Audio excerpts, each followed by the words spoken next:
आप में से कितने लोग हैं जो बहुत एक्साइटेड हैं आज के सेशन को लेकर के? तो अब मैं जैसे ही आपको नाम बताऊंगा उनका, जो हमारे आज के गेस्ट हैं, तो आपका जो एक्साइटमेंट लेवल है वो और बढ़ जाएगा। ये बताने से पहले कि गेस्ट कौन है, मैं आपको थोड़ा सा बताता हूं YouTube के बारे में। YouTube में क्या है कि पूरे वर्ल्ड की अगर बात करी जाए तो करोड़ों चैनल्स हैं जो अलग अलग जॉनर्स में हैं, अलग अलग कैटेगरीज में हैं। उसमें से दो बड़ी कैटेगरीज हैं, मोटिवेशन और एजुकेशन।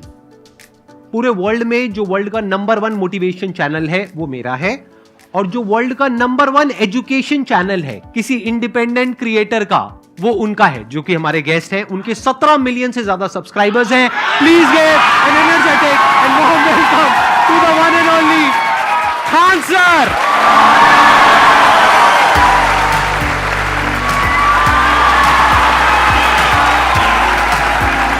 क्या हाल चाल जी, कैसे हैं आप?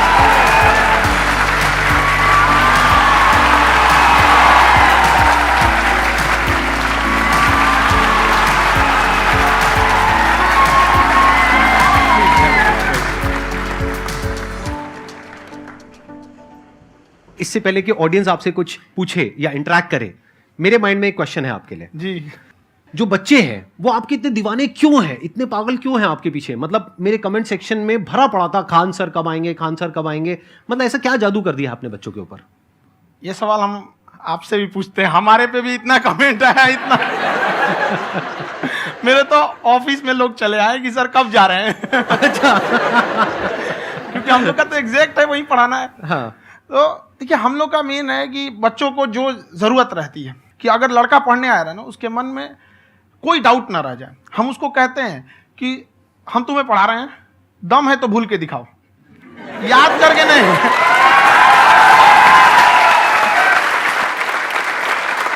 प्लस आप जिस प्राइस पॉइंट पे पढ़ा रहे हैं, आई थिंक वो सबसे कम है, वो बहुत ही कम है। सर, ये जो फीस का कल्चर है, ये हमारा इंडियन कल्चर नहीं है।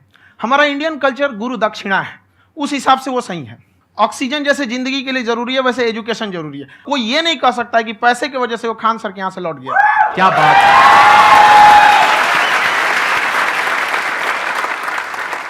मैंने देखा कि आपका ये जो चैनल है कि ये पिछले 3 साल के अंदर अंदर ही ग्रो किया है। हमको जब चैनल शुरू हुआ तो एक दिन में हम 4-5 वीडियो बनाए। एक हमको कुछ आता, आज भी नहीं आता इतना, तो हम देख के कैमरा उमरा तो हम कंफ्यूज हो गए, बाप रे। तो हम एक ही दिन में वीडियो शूट किया, पढ़ाने वाला टॉपिक था हमको। उसके बाद कभी वीडियो ही नहीं, 6-7 वीडियो एक ही बार शूट कर लिए। और एक जो थे जिनका कैमरा वगैरह था, मेरे पास कैमरे भी नहीं थे उस टाइम, और कैमरा 35,000 का था, तो 6 महीना इसी में लग गया। जो 35,000 इसी में फंस जाएगा। तो उनके कैमरे से शूट किए, उन्होंने कोई चार्ज लिया, उसके बाद हम छोड़ ही दिए। लॉकडाउन लगा, तब हम कहें आप कैसे पढ़ाएंगे, वो तो 1 दिन 2 दिन करते करते अचानक लंबा हो गया। तब हमको याद आया कि ओहो, मेरा एक चैनल भी है वहाँ पे। तो उस समय उस पर लगभग 30,000 सब्सक्राइबर हो चुके थे। तो जैसे लॉकडाउन लगा तो उस पर पढ़ाना चालू किया, और पता नहीं क्या लोगों को पढ़ाई में इतना इंटरेस्ट आ गया कि आपका स्टाइल ऐसा है थोड़ा सा। आप आई थिंक पढ़ाई के साथ साथ में जो बीच बीच में आप थोड़ा बहुत छोड़ते रहते हैं ना, मतलब जो एंटरटेनमेंट चलता रहता है। ये बात हम देखिए, जब हम गुलाम थे ना, तो अंग्रेजों ने एक चाल चला था कि भारत को हम फिजिकली गुलाम रखेंगे 100-200 साल, मेंटली 1000 साल कर देंगे। उन्होंने पढ़ाई का मॉडल चेंज कर दिया।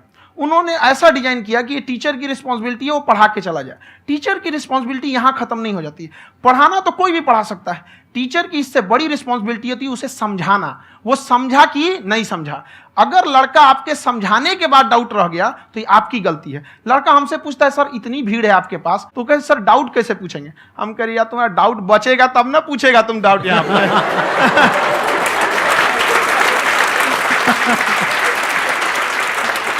कॉन्फिडेंस नेक्स्ट लेवल है खान सर का, मानना पड़ेगा। और शायद यही वजह है इनकी जो ग्रोथ है उसका। किसी ने शायद सपने में भी नहीं सोचा होगा कि पिछले 2 साल के अंदर अंदर जो आपके चैनल की ग्रोथ हुई है, जैसे आप खुद ही बता रहे हैं कि लॉकडाउन के टाइम पे आपके 30,000 के करीब सब्सक्राइबर्स थे, आज की डेट में 17 मिलियन है। और मेरा एक क्वेश्चन और है, इससे पहले कि ऑडियंस में से आपसे कोई क्वेश्चन पूछे, कि कई बार आप ऐसे भी टॉपिक्स टच करते हैं जो थोड़े से कंट्रोवर्शियल हैं या थोड़े से सेंसिटिव हैं, जिसके ऊपर बात करने की हिम्मत आई थिंक बहुत ही कम लोगों में है। तो आपको कभी ये नहीं लगता है कि कहीं ज्यादा तो नहीं हो रहा है, इसको थोड़ा रोक देते हैं, थोड़ा कम कर देते हैं? क्योंकि कोई लाइन ही नहीं है वैसे तो बोलने को, तो आप कुछ भी बोल दो, कितना भी बोल दो। हुई है कंट्रोवर्सी बहुत बार। एक्चुअली बचपन से हमको फौज में जाना था, और फौज वालों के लिए ये सब मायने नहीं रखता। उसको करना है मतलब करना है, तुम सामने कुछ भी रहो, डजंट मैटर।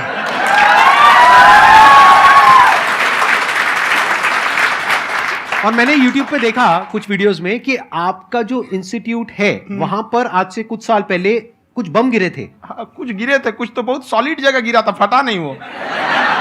मतलब आपके आसपास। हाँ, बम को भी पता है कि टीचर की इज्जत किया जाता है। क्या बात है, क्या बात है। मैं समझ पा रहा हूं कि ये आपके अंदर जो एटीट्यूड है ये कहां से आ रहा है, क्योंकि आप बचपन से ही फौज में जाना चाहते थे, तो आप जंग के मैदान में ही खड़े हैं एक तरीके से। बस फर्क ये है कि आपके हाथ में कलम है, हथियार ना हो करके। हथियार से एक आदमी की जान जा सकती है, हाँ। कलम से बहुत ताकत होता है। शिक्षा एक ऐसा हथियार है ना, हर कुरीतियों से लड़ सकता है, हर तरह की समस्याओं से। और ये एक ऐसा हथियार है, मेटल डिटेक्टर में भी नहीं पकड़ाता है।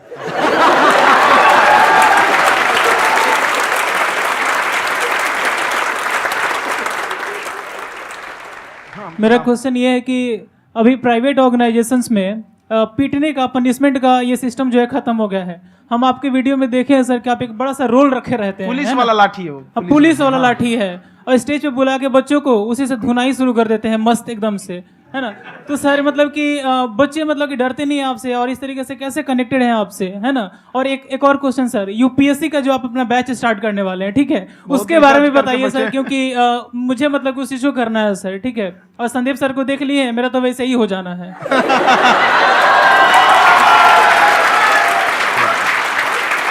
क्या हो जाना है?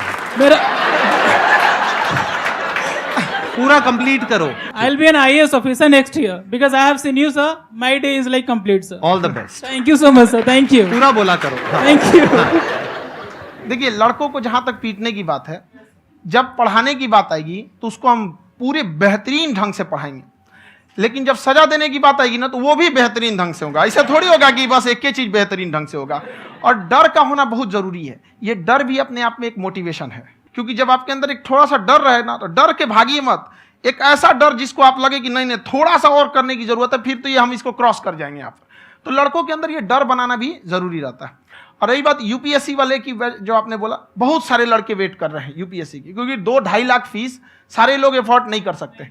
और हमारा वही रहता है, हम तो ज्यादातर हमारे स्टूडेंट देखेंगे तो किसी के रिक्शा वाला, सब्जी वाला, यही लोग, इनको तो 2.5 लाख रुपया, इनके पास पूरी संपत्ति नहीं होती है, फीस कहाँ से भरेंगे वहां पे, उसके बाद रहेंगे कहाँ से?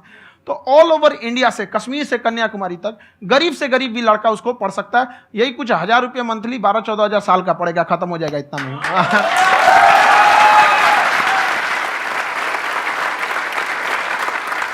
ये जो डंडे वाली बात इन्होंने कही, ये सच है? मतलब आप हाँ, सच में एक डंडा रखते हो पुलिस का ही है वो, और मारते हो? हाँ। कि मतलब अगर कोई लड़की छेड़ता है या ऐसा कोई भी उल्टा नहीं, पुल्टा काम पढ़ाई करता लिखाई है, कुछ भी गलती करेंगे तो पिटाएंगे वो यहाँ पे, कैमरे पे, ऑन कैमरा, जैसा भी रहे, कुछ भी पिटाना तो उनको फिक्स है। एक तो कोई मतलब विधायक जी थे, उनके लड़का को पीट दिए, तो चला है दल बल लेके अपना वहां पे। उसने घर पे नहीं बताया था कि सर ने पीटा है, बस बोल दिया कोचिंग में पीटा है। बाद में पता चला हम पीटे हैं, तो उसके पिताजी मेरे सामने और पीटे।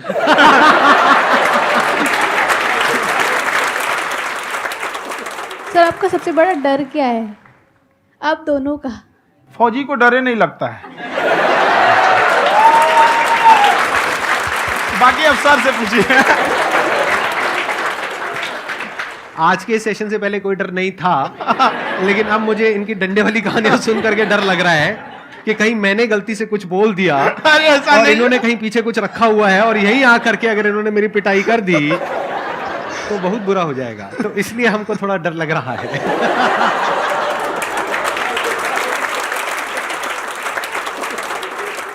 आपकी डेली कितने घंटे क्लासेस होती हैं? 6-7 घंटे। अभी भी खुद ही करते हो आप? हाँ, जो भी हमारे classes स्टाफ करते हो। परेशान रहते हैं। हम 1:30-2 बजे सोते हैं, सुबह 6 बजे उठ जाते हैं, परेशान रहते हैं। यार इतना क्यों करते हो, है ना? कभी तो उनको भी साथ साथ लगना पड़ता है ना? उनको साथ साथ लगना पड़ता है। हम जग गए तो कोई सोया थोड़ी रहेगा, परेशान रह, दिन में सोते ही नहीं है बेचारा, कहीं कहीं जाके सोते रहता है। तो हम सीट बांध दिए कि भाई तुम इस समय सो जाना, तुम इधर सो जाना। आपकी शादी हो गई या नहीं हुई अभी? मेरी खुशहाली देख के आप आइडिया लगा सकते हैं।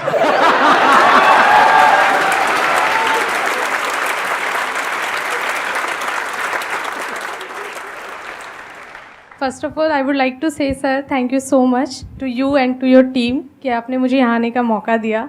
एंड सर अब तक मैंने आपको सिर्फ फ़ोन या लैपटॉप में ही देखा है दोनों को, आज फर्स्ट टाइम लाइव देख रही हूँ तो बहुत अच्छा लग रहा है। तो मेरा क्वेश्चन ये है सर आपसे, जब हम लाइफ में कोई डिसीज़न लेते हैं कि हमें ये पर्टिकुलर चीज़ करनी है, और क्योंकि हम डिसीजन लेते हैं तो हमारी आदत है कि पहले हम 4 लोगों से पूछते हैं कि तू बता तेरी क्या राय है, तू बता तेरी क्या राय है। तो उनमें से अगर कोई हमें कह देता है कि ये बेकार डिसीजन है मत कर, तो हमारा माइंड कहीं ना कहीं डाइवर्ट होने लगता है और उसकी वजह से हम अपना डिसीजन चेंज कर देते हैं। तो मेरा क्वेश्चन ये है कि कैसे हम अपने डिसीजन पे स्टिक रहे, कैसे हम जो दूसरे के ओपिनियन है उनको अफेक्ट ना होने दें अपने ऊपर।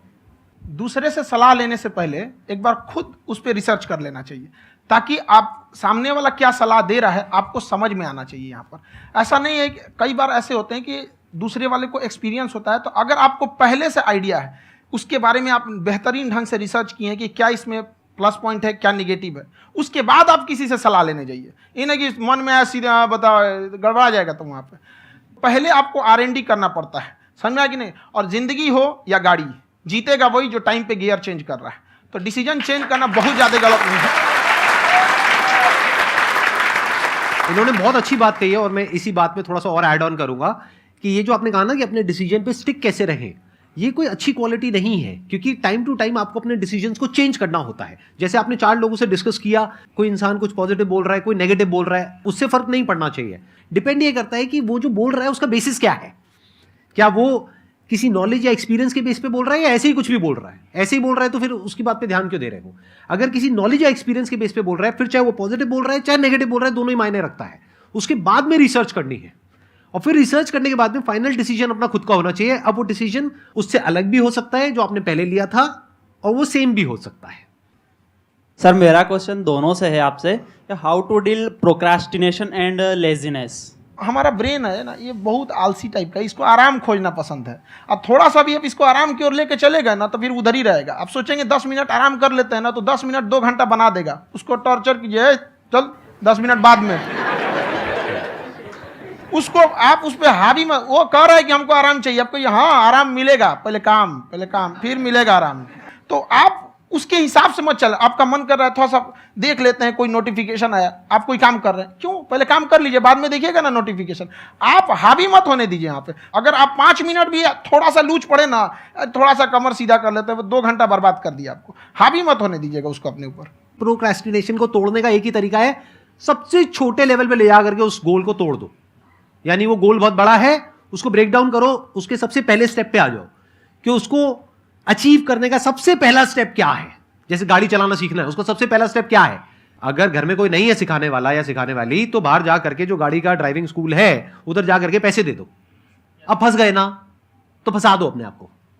दिमाग ये लगाओ कि अपने आप को कैसे फंसाया जाए। जब हम फंस जाते हैं ना तो फिर हमको वो काम करना ही पड़ता है।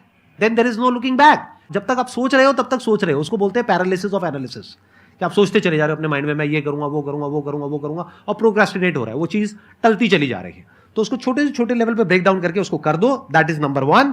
और जैसे ही करना शुरू करते हो, कोशिश करो कि उसको जब तक कि आप सही से नहीं कर लेते हो उसको छोड़ना नहीं है, तो आपकी लेजीनेस भी खत्म हो जाएगी। कई लोगों को तो हमने देखा जो सप्ताह में कुछ भी नहीं करता, वो भी संडे को आराम कर रहा है।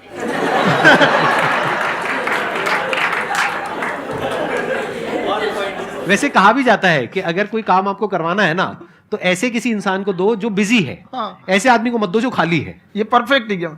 किसी को भी आप देखिएगा जिसको आप कहते हैं कि मतलब थोड़ा ठीक ठाक आप समझते हैं कि नहीं ये बहुत आगे निकल, वो एक काम को खत्म करने के बाद कभी आराम नहीं करेगा। एक काम खत्म हुआ उसको लगेगा हाँ एक खत्म हो गया, अब दूसरा करना चाहिए। और वही जिसको देखिएगा एक खत्म हो गया और आराम करना चाहिए, कभी नहीं, लाइफ में आखिरी सांस तक। सर यहाँ पे सब हिंदी में पूछते हैं, इंग्लिश में पूछते हैं, मैं भोजपुरी में पूछूं? जौन भाषा ठीक लगे तोने में पूछ दो। हाँ सर।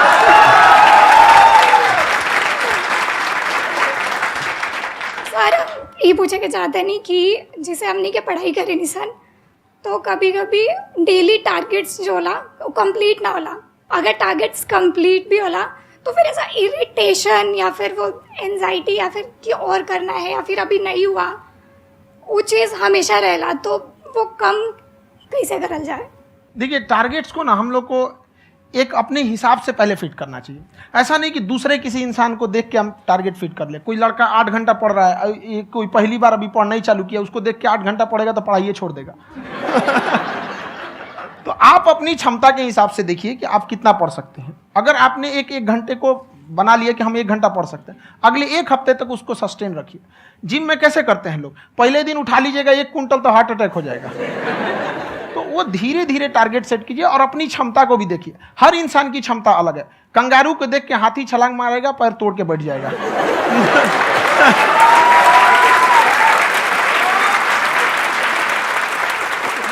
अब संदीप सर का मोटिवेशन देख के इसका मतलब क्या कि ट्रेन के आगे खड़ा हो जाएंगे, ढकेल देंगे तुमको।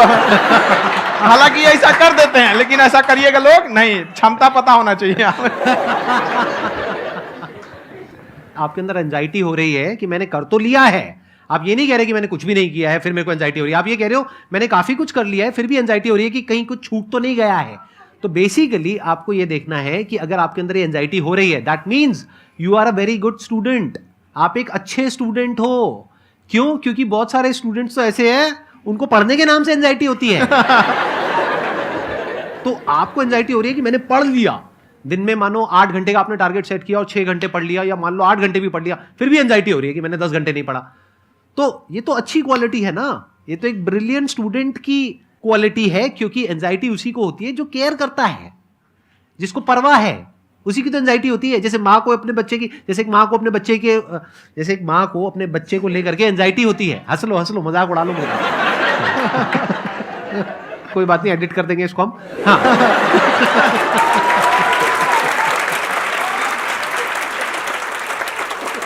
जैसे एक माँ है, उसको अपने बच्चे को लेकर के एंजाइटी होती है, थोड़ी सी भी तबीयत खराब हो जाए उसको एंजाइटी होती है, चाहे बच्चा ठीक भी है, डॉक्टर को नहीं होती है। क्यों? क्योंकि माँ को उस बच्चे से प्यार है। तो दैट मीन्स कि आप अपनी पढ़ाई को लेकर के सीरियस हो, इस वजह से आपके अंदर एंजाइटी हो रही है, विच इज नॉर्मल। जहां पर प्यार मोहब्बत होती है वहां पर थोड़ी बहुत एंजाइटी तो होती ही है ना। समझ रहे हो ना मैं क्या कहना चाह रहा हूं? आप लोग समझ रहे हो ना मैं कहां जा रहा हूं? जब वो किसी और से बात करती है तो एंजाइटी होती है ना।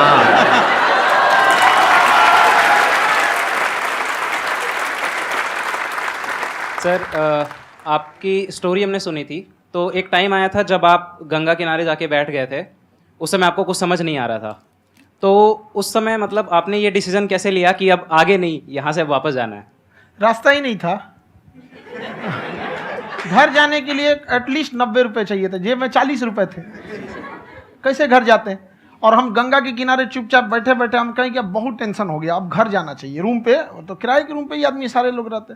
गए वहाँ पे तो रूम लॉक हो गया था। तुम खटखटाए तो ऊपर से गुस्सा से बोले जो ऑनर थे, क्या टाइम हो गया है? तुम कहे 9-10 बज रहा होगा। घड़ी देखिए तो 2 बज रहा था रात का, 2-2:30 बज गया था। वहाँ टेंशन में आप, तो होता है कई बार ऐसा समय आएगा कि लगेगा जैसे अब कुछ नहीं हो सकता है। तो इससे घबराना नहीं है। कभी कभी गुच्छे की आखिरी चाबी भी ताला खोल देती है। जो बातें आपने बताई कि घर में प्रॉब्लम्स ये वो, ये तो बहुत लोगों ने फेस करी वहां पर। आप अकेले नहीं है, बहुत लोगों ने ये प्रॉब्लम्स फेस करी, बहुत तरह की प्रॉब्लम्स देखी, बहुत तरह की स्ट्रगल्स देखी, लेकिन वो सब इतने कामयाब नहीं हो पाए जितने कि आप हुए। तो आपके अंदर ऐसा कुछ ना कुछ है जो औरों के अंदर नहीं है। तो वो मैं जानना चाह रहा हूं कि वो ऐसा क्या था जहां से कि आपका दिमाग यहां तक सोच पा रहा है कि मैं पूरे इंडिया में इतने बड़े लेवल का चेंज लेकर के आ सकता हूं, एजुकेशन फील्ड में रेवोल्यूशन लेकर के आ सकता हूं। ये सोचना ही बहुत लोगों के बस का नहीं है। मेरी एक खुद की थिंकिंग, अगर हमको कोई 100 रुपए किसी काम के लिए दिया, हम सबसे यही कहते हैं, तो हम कोशिश करते हैं उसे 200 का रिटर्न दे। अगर कोई हमसे 200 रुपया फीस दे रहा है, 250 दे रहा है, तो हम उसको ये कोशिश करते हैं कि तुम्हें ऐसा लगे कि नहीं भैया हमने 10-20 हज़ार का पढ़ लिया यहाँ पर। वो ईमानदारी से कभी कमी नहीं। और हमेशा अगर हम प्रॉमिस एक्स का करते हैं तो डिलीवर 4x करना चाहते हैं। ध्यान से सुनना और ध्यान से समझना इस फर्क को। अगर आप समझ पाए तो बहुत आगे जाओगे लाइफ में। एक वो होते हैं जो ये सोचते हैं कि हमें सब कुछ मिल जाए, हमें कुछ भी करना ना पड़े। दूसरी कैटेगरी होती है लोगों की जिनको जितना मिलता है उसमें भी चोरी चकारी करते हैं या कोशिश करते हैं कि उससे कम दे सामने वाले को जितना कि हमें मिल रहा है। तीसरी कैटेगरी होती है लोगों की, जो इनके जैसे लोग होते हैं। वो क्या करते हैं? वो ये सोचते हैं कि अगर मैंने किसी से 1 रुपए भी लिया, देखा जाए तो 200-250 रुपए कुछ भी नहीं होता है, 200-250 रुपए अगर मैंने लिया तो कैसे उसको 400 रुपए की वैल्यू दूं। ये जो थिंकिंग है ना, यही एक फर्क होता है एक ऐसे इंसान में जो बहुत आगे निकल जाता है और उस इंसान में जो मीडियोकर रह जाता है। आप अपने आप को अपने आप के ऊपर समय दीजिए, उसको डेवलप कीजिए। जब आप अपने आप के ऊपर खर्च करते हैं तो आने वाले समय में लोग गूगल पे आपको सर्च करते हैं। क्या बात है सर, ये आपने अभी बनाया है या ये कोई पुराना आपका वो है? बनते रहता है, इसे फ्लो में बन जाता है। आपके अंदर ना सर एक कवि छुपा हुआ है कहीं ना कहीं जो बाहर आना चाहता है। कभी ना कभी आपने सोचा होगा कुछ?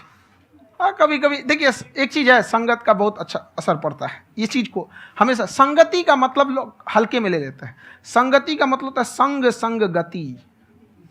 तो अच्छे लोग के साथ रहेंगे तो संग संग अच्छी गति होती जाएगी, खराब में रहेंगे तो ये भी होता है। बट अपने आप को थोड़ा सोचना चाहिए कि हम केवल जी के मर जाएं इसके लिए नहीं आए हैं।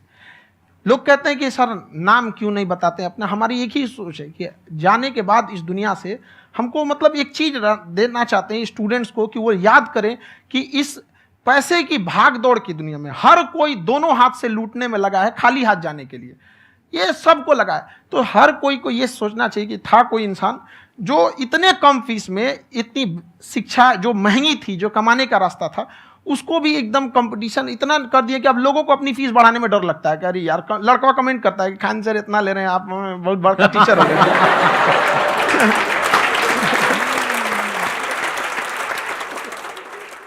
खान साहब की एक क्लिप है, ये समय और समझदारी में बहुत फ़र्क होता है। अगर समय रहते समझदारी आ गई तो इंसान कामयाब हो गया, लेकिन अगर समय चला गया फिर समझदारी आई फिर तो बेकार है। तो सर मतलब कुछ आपको ऐसी चीज़ लाना चाहिए जो मतलब बच्चों जो तैयार हो रहे हैं उनको ये चीज़ें मतलब एंड टाइम पे दिखे। समझ रहे हैं आप मेरी बात? नहीं समझ?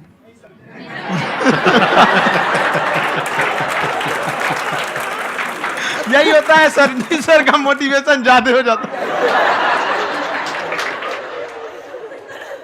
जब आप स्ट्रगलिंग फेज में हैं तो कम से कम चीजों को अपने ऊपर खर्च कीजिए, ज्यादा से ज्यादा सीखने में खर्च कीजिए। अगर आपको राजा बनने का शौक है तो गुलाम की तरह मेहनत करना सीखिए, तब राजा बनेंगे।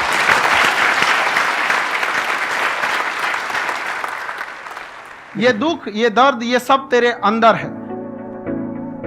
तू अपने बनाए इस पिंजड़े से बाहर निकल के देख, तू अपने आप में एक सिकंदर है।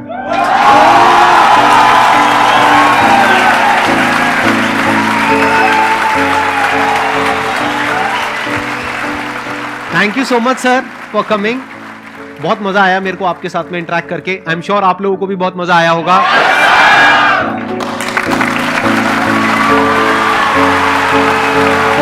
Thank you so much ji.